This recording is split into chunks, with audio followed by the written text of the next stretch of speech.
Well, after spending a couple of days in Hoi An, we are driving a few hours to Hue, which is the old imperial capital of Vietnam.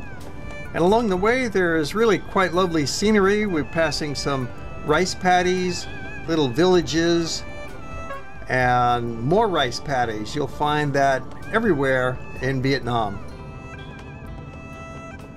So warmly welcome to Hue City, another city in the center of Vietnam. This city is a little bit busier than my hometown Hoi An. This city with about 300,000 people. It used to be the capital of Vietnam from 1802 to the 1945. And of course, there are the historic sites to enjoy. We stopped at a mausoleum, which actually was a palace for the emperor, with facilities to bury him after he died. So now we are at Từ Đức Mausoleum. He was the fourth emperor of the Nguyen dynasty, and he ruled the country from the 1848 to the 1883. Nearly 36 years, the longest among 13 emperors of the Nguyen dynasty. This mausoleum was built about 16 years prior to his death. So he used to come here to relax, came here to work with his wife and concubines. And you know, the total area of this mausoleum is about 30 acres. As you see, it's much more than just a mausoleum. It's quite an extensive complex of buildings. There's statues, there is the mausoleum, and there's the old imperial palace up on top of the hill, all very carefully placed with feng shui in mind.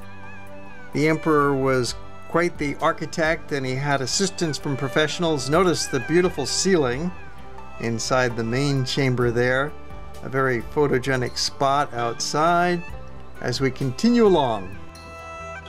We are going to visit the Citadel built by the Nguyen dynasty from 1805 to the 1832. Getting off our bus and walking into the Citadel. This fortress was actually a royal palace. It's called the Imperial City. It's something like the Forbidden City in Beijing, a little bit smaller. But this was a very important headquarters for the emperor. It was his palatial home, surrounded by moat and many walls to protect it. It was built in the early 1800s, but it's part of a tradition of Hue being the capital of Vietnam. They even have an elephant hanging out on the lawn here.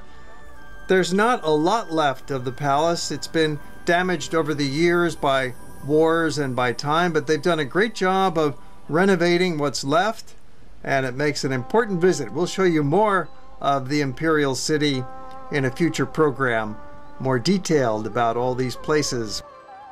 We're hopping in our cyclos now, heading across the city to a wonderful restaurant. We're gonna have lunch at a great spot and show you a little bit of that as we go.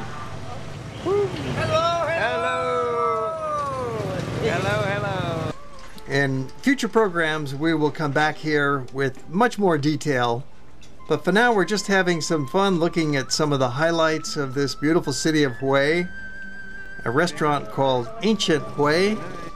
Lovely carp pond and gardens out front. Traditional architecture inside. We feel like we're dining with the emperor here. Very palatial settings and terrific food. You'll have no problem with the foods of Vietnam.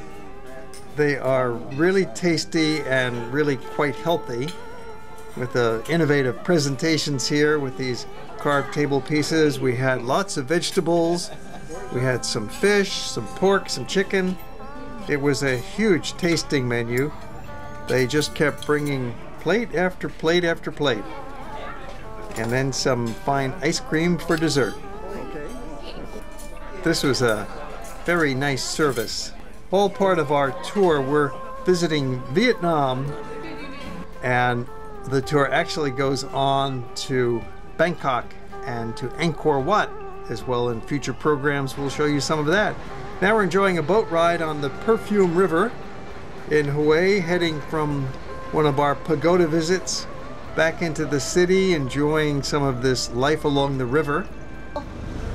You are emperors and empress because we take dragon boat trip on the Perfume River, not the normal boat, dragon boat. And you know, dragon boat in the old town used for the emperors, but now used for tourists. Yeah, so you know how important you are. Quite a bit of barge traffic as well as tourist boat traffic here in Hue. And then in the evening, Hue makes a lovely place to go take a stroll looking for dinner. The old town here is not really an ancient place, but it's a lively, attractive spot for the visitor.